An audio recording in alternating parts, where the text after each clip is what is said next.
Salut à toi et bienvenue dans ce nouvel épisode de Vivant. Aujourd'hui, on va causer valeurs. Est-ce que les valeurs, c'est l'autoroute vers le paradis ou est-ce que c'est direction le bas-côté, le burn-out?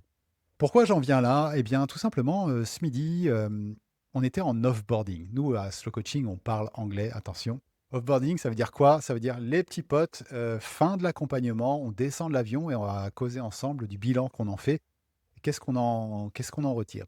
Et là, il y a une personne qui a dit une phrase, je me suis dit: «Ça, c'est de la punchline, tu vas la réutiliser». Chose faite. Elle a dit: «En fait, ce sont mes valeurs qui m'ont mené au burn-out». Et ça, je me suis dit: «Waouh, c'est bien tourné» et c'est tellement vrai, tellement vrai. Et quand j'ai entendu ça, ça m'a directement rappelé, projeté, dans ma vie d'avant, en tant que manager ou responsable à différents niveaux, on va dire. Donc je te recause de ma vie, mais l'anecdote va peut-être te parler. C'est, quand j'avais ces rôles à responsabilité, eh bien, on avait des moments où, 1 fois par an, 1 fois tous les 2 ans peut-être, ça dépendait des finances du jour, eh bien, on se retrouvait en workshop management. Et c'est quoi un workshop management? C'est toujours quelque chose qui finit par, si tout va super bien, on rassemble les équipes et on leur présente un plan d'action assez fou et si vraiment on est en forme, on fait tous l'éléphant ensemble. Non, je déconne, j'ai jamais fait l'éléphant, j'ai jamais demandé de faire l'éléphant. Hem, mais c'est un truc où, avant ça, eh bien, en général, on a payé très cher un coach pour venir nous animer 2 jours de workshop. On s'est mis un petit peu au vert, bien tranquille, avec un petit resto sympa et on a réfléchi à plusieurs choses. On a réfléchi à comment on gère les emmerdes du moment, donc des plans d'action. On a réfléchi aussi à c'est quoi notre vision à 3 ans et la vision à 3 ans, c'est toujours qu'on va être leader de quelque chose. Je connais le début, je sais jamais exactement la fin. Non, mais je taquine, mais je comprends qu'il y a un moment, faille faire tout ça et que c'est un exercice qui soit compliqué, y compris pour le coach. Mais bon, là où j'en suis maintenant, j'ai le droit d'en rigoler un petit peu, donc je le fais. Et puis on passe toujours par, une case qui est la sacro-sainte case des valeurs. C'est quoi les valeurs partagées qui nous animent? Parce que les valeurs partagées, quand on fait un petit peu de management, je vais y arriver, eh bien on comprend que ces valeurs-là, c'est le comportement que toute l'entreprise, comment dire? Tellement motivée et empreinte de ce véhicule émotionnel que sont les valeurs, eh bien c'est comme ça que l'entreprise va se comporter quand le chef ne regarde pas. Et d'un côté, c'est pas faux, si on partage effectivement des valeurs, des choses, eh bien, on va avoir tendance à agir avec le même «pour plus loin quoi», on fait ce qu'on fait. Et moi, quand je faisais ces exercices-là, avec ma tête de très mauvais acteur, j'étais, trop souvent c'était des sujets qui vraiment m'intéressaient, mais le résultat, presque à chaque fois, je me disais: «Ah, c'est pas possible, enfin, pourquoi je me retrouve pas dedans?» Et il y a une petite phrase en moi qui me disait: «Mais David, tu vraiment casse-couille, enfin, tu veux pas juste, kiffer le truc et puis dire que c'est trop cool qu'on ait passé ce temps-là?» Et ben non, il y avait une partie de moi qui disait: «Non, c'était pas trop cool» parce qu'à la fin, eh bien, quand on me dit, excellence ou même, parce qu'on parlait déjà anglais, hein, dans les boîtes où j'étais, raise the bar, donc relève la barre, va encore plus haut. Dans les milieux entrepreneuriaux, on aime bien dire aussi, fais le kilomètre supplémentaire. Bon bref, et ben, moi quand j'entendais ça, je voyais bien qu'autour de moi, il y en a que ça animait, que ça faisait frétiller. Eh bien moi, pas tellement. Je trouvais que, ouais, OK, bof, ça m'anime pas du tout. Par contre, je comprenais que ça, une forme d'excellence et puis deux, trois autres machins dans ce goût-là, qui pouvaient être la solidarité, qui pouvait être l'engagement, qui pouvait être le pragmatisme, le 80-20 de on prend des solutions et on teste rapidement, on va pas jusqu'au bout, enfin, tout était possible dans ce truc-là. Bah, je pouvais comprendre que ça soit quelque part un code de conduite, une règle, mais à aucun moment quelque chose qui m'anime. Et ça m'a vraiment posé la question de finalement, toi gros malin là qui critique, ce qui sort de ces workshops pourtant animés par, des coachs qui savent de quoi ils parlent, en tout cas a priori, et qu'on a chèrement payé et j'ai fait partie de ceux-là donc je me permets de le dire aussi. Hem, c'est quoi tes valeurs à toi fondamentalement? Et si c'est pas les valeurs du voisin, de la boîte avec qui tu as travaillé là, c'est quoi tes valeurs vraiment à toi? Parce que au passage, les valeurs qu'on avait sorties de notre workshop de 3 jours, la boîte d'à côté, elle sortait à peu près les mêmes, avec un petit mot un peu plus funky parce qu'eux, ils étaient spéciaux. Mais si je vais voir le site web de Total ou de je ne sais quelle, grosse boîte cotée, bah, je pense que j'ai le quintet dans le désordre, quoi. J'ai les choses qui vont beaucoup se ressembler sans être exactement les mêmes choses. Et pourtant, bah, on fait pas les mêmes métiers et visiblement on se comporte pas exactement pareil. Bon, OK, ça c'est une espèce de socle commun qu'on va essayer d'admettre qui, quand on le transmet aux équipes, ne va animer personne. On va essayer de s'en rappeler au moment de l'entretien annuel ou un truc comme ça que c'est ça nos valeurs, mais c'est pas ça qui a guidé notre action. Donc je me disais: «Bah, OK, si c'est pas tout ça, c'est quoi tes valeurs?» Et si je dézoomais encore plus, je me disais: «Mais, purée, en fait, enfin, les choses que moi je pourrais dire spontanément, c'est la même chose que ce qui pourrait être affiché en haut des mairies ou, des choses comme ça. La liberté, ouais, voilà. Nous voilà avancés avec la liberté, et pourtant je disais ça et du coup, ouais, allez, j'en fais une dernière parce que celle-là me plaît aussi. J'entendais aussi pas mal les trucs comme la valeur travail. C'est quoi le travail? Enfin, pour moi, le travail, c'est je fais quelque chose, je travaille, j'ai un travail, mais c'est pas un pourquoi je fais les choses. Comme, aussi la valeur famille, bah, est-ce que c'est une valeur la famille ou est-ce que c'est des gens, qui ont un peu un bout d'ADN en commun avec moi et avec qui je m'entends ou je déteste et puis, qui m'ont filé tout un tas de saloperies et d'injonctions dont j'essaye de me démerder à 45 ans en psychothérapie. Ouais, c'est ça la famille, c'est pas une valeur. Donc c'est quoi les valeurs? Et c'est ce que j'ai envie de te partager dans ce podcast, une fois que je t'ai raconté un peu ma vie et avec un humour certain, c'est finalement ces valeurs-là, je dirais qu'il y a 3 niveaux, que je vais essayer de distinguer. Il y a le premier qui est celui qui est le plus bas, qui est celui qu'on entend beaucoup, beaucoup, beaucoup, qui sont en fait pas des valeurs, qui sont des règles. Pourquoi je fais les choses? Bah, pour pas me prendre une tarte. Alors pourquoi je vais viser l'excellence dans la boîte? Parce que, bah, j'ai pas envie de me prendre une tarte, j'ai pas envie de me faire licencier. Si tant est que ce code-là, on l'applique, eh bien moi, j'ai envie d'être dans les clous et j'ai envie de continuer à gagner mon salaire et puis à faire tout ce qui va bien avec ce salaire-là, comme prendre des vacances et cetera.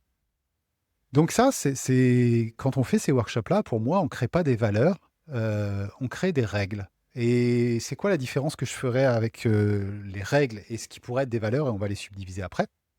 Eh bien, c'est est-ce que émotionnellement, ça me touche? Il y en a un qui aurait dit une phrase brillante du genre, bah, moi, quand il me parlait de excellence ou de certaines choses, eh bien, ça en touchait une sans faire bouger l'autre. Heu Bon voilà, ça j'ai placé ma punchline, ça c'est fait, on va continuer. Ce que je veux dire par là, c'est que émotionnellement, je suis pas du tout touché par ce truc-là. Je voyais qu'il y en a qui, comme je disais tout à l'heure, il y en a qui frétillaient avec cette valeur d'excellence. Moi, pas du tout. Tu passe à autre chose, parle-moi de créativité, de blague ou de partage, je bougerai un petit peu plus. Là, pas du tout. Et ce que je veux dire par là, c'est que ce qui va distinguer ce qui sont des règles pour moi de du niveau du dessus qui vont être des valeurs, mais plutôt adaptatives qu'autre chose et je vais y venir, c'est est-ce que émotionnellement je suis impliqué? Et c'est là que souvent la famille commence à foutre son bordel, c'est que si dans ma famille, il s'avère que l'excellence, c'était important et que si je rentrais avec mon petit carnet de notes du trimestre ou de je sais plus quand d'ailleurs, et qu'il y avait des 10 partout sauf à un endroit, des 10 sur 10 et à un autre endroit, il y avait un 9 sur 10 et qu'on me pointait le 9 sur 10 en disant: «Mais qu'est-ce qui s'est passé mon ami là?» et qu'on me parlait que de ça et que c'était un mauvais quart d'heure, bah oui, je développe une forme d'excellence et je deviens exigeant avec moi-même et cetera et du coup, bah, je vais développer des qualités autour de cette excellence et je vais valoriser ça parce que quand je vais entendre ça, quand j'entends le chef, quand j'entends le groupe de managers qui me disent: «C'est l'excellence», yes, ça c'est exactement ma came. C'est ça qui va faire que papa, maman vont me reconnaître et bah, toi, le vieux barbu qui me sert de chef, eh bien, papa, maman, bah, c'est un petit peu toi, tu sais quoi? Et quand tu vas me dire que c'est excellent ce que j'ai fait, bah, je vais être très content et du coup, je vais, ce faisant, remettre 2 balles dans mon masque, dans mon persona, dans le personnage public que je vends, qui est quelqu'un qui promeut l'excellence. Ça, c'est très cool, mais est-ce que ça, vraiment, c'est plus qu'une règle? Ça me touche, ça me voilà, ça me level up, ça m'énergise, mais est-ce que ça, vraiment, c'est ça qui me booste, qui m'anime?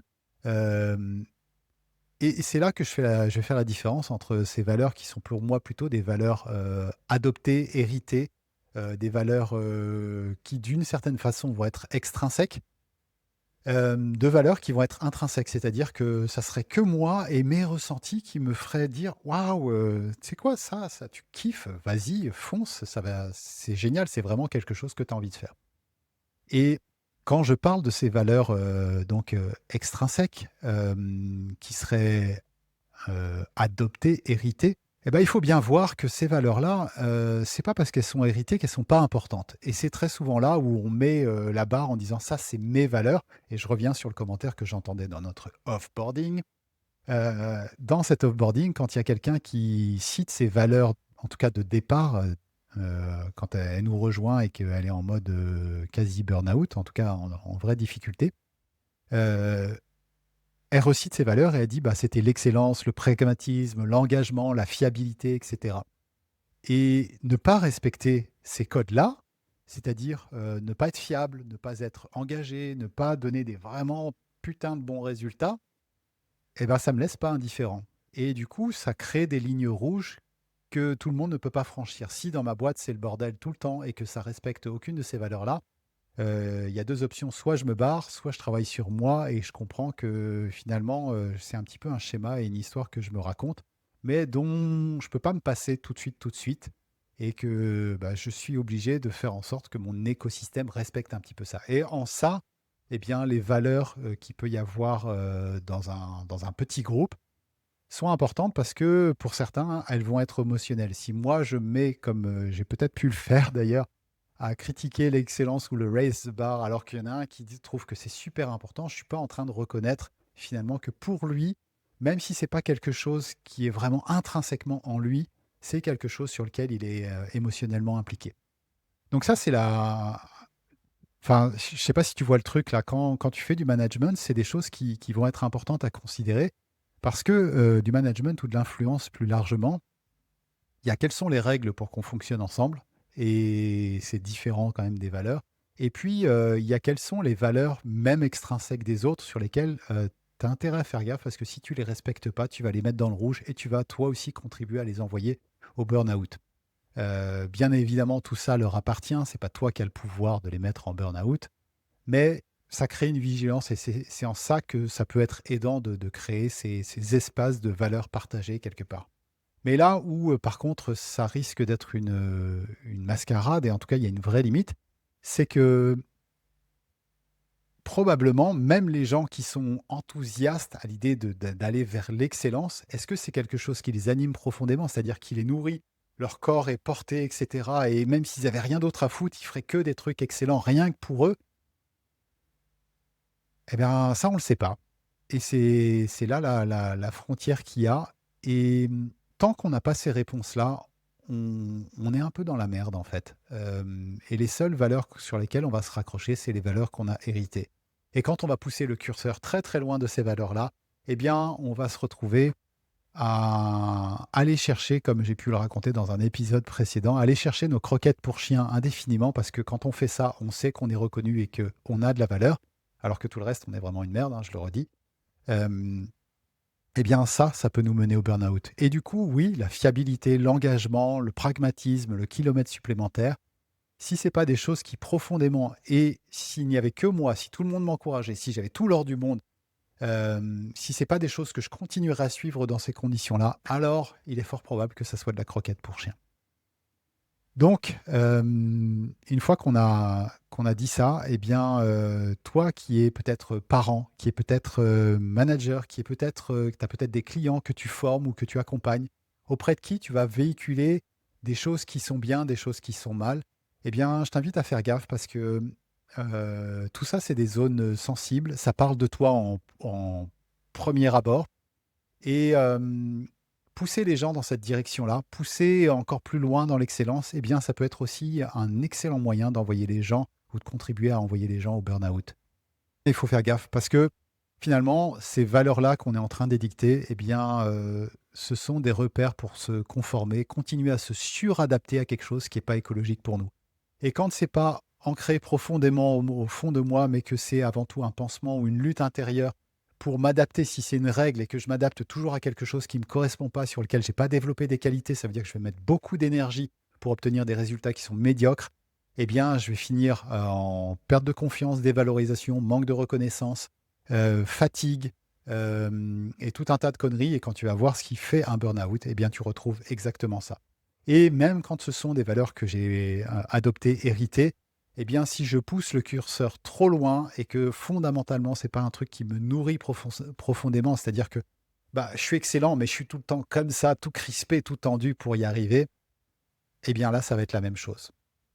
Donc voilà, est-ce que les valeurs mènent au paradis ou au burn-out? J'ai envie de te dire les 2, mon camarade, et ce que je véhicule pour moi, est-ce que c'est vraiment pour moi ou est-ce que c'est pour l'image que les autres ont de moi, sous-entendu mes parents? Est-ce que quand je souscris aux valeurs d'une société, quelle qu'elle soit, c'est intrinsèquement parce que c'est au fond de moi ou c'est parce que j'ai envie d'être aimé par les gens, le groupe, le parti et cetera dans lequel je suis? Eh bien voilà un vaste programme de réflexion. Et si tu as envie d'aller creuser quelles sont tes motivations profondes, tes valeurs intrinsèques, tes aspirations fondamentales, comme aurait dit, Ca monsieur Jung en tout cas, eh bien, viens faire un petit tour dans Slow Coaching et puis on en cause. Voilà, j'espère que ce podcast, t'a pas fait passer déjà un bon moment, ce qui sera déjà pas mal. T'a fait réfléchir un petit peu, tu tes chakras sur ce que tu racontes aux autres, ce que tu attends des autres et pourquoi peut-être pour toi, des fois, tu te sens pas à ta place. Et si tu as kiffé, eh bien, abonne-toi, mets un petit like et puis fais tourner. Allez, ciao, ciao.